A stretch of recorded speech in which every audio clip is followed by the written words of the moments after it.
En ce moment, le FRAC Bretagne propose l'exposition des 4 finalistes du prix du FRAC Bretagne Arnaud Rack. Et comme tous les ans, c'est l'occasion de découvrir des artistes émergents de la scène bretonne. J'ai eu un véritable coup de cœur pour cette œuvre d'Andrea Le Guellec et donc du coup, j'avais envie de vous en parler. Enfin, quand je dis que c'est moi qui vais vous en parler, en réalité, j'ai interviewé Andrea. Le souci, c'est qu'elle était déjà retournée à Paris, alors du coup, on a fait ça par message Insta.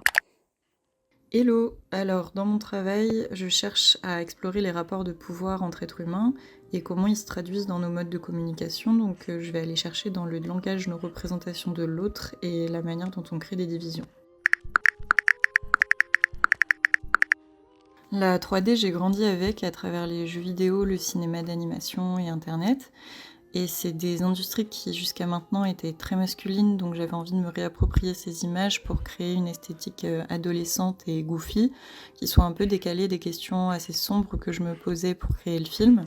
Et tout est possible en 3D, donc je me suis lancée avec l'aide d'une animatrice professionnelle d'abord, puis ensuite toute seule. OTK, c'est le nom du cocon dans lequel pond la menthe religieuse.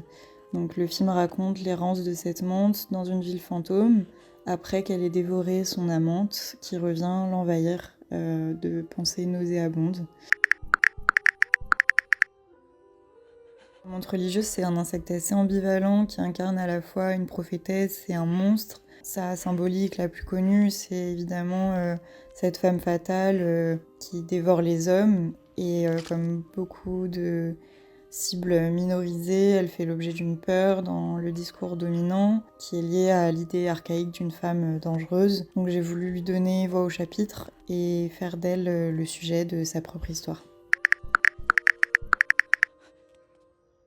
Ce que j'aimerais qu'on retienne de cette vidéo, c'est ce que moi-même j'ai essayé d'apprendre en la faisant, donc essayer de se méfier des images en cherchant par qui elles sont faites et d'où vient le savoir, pour comprendre que le savoir hégémonique est jamais une fatalité.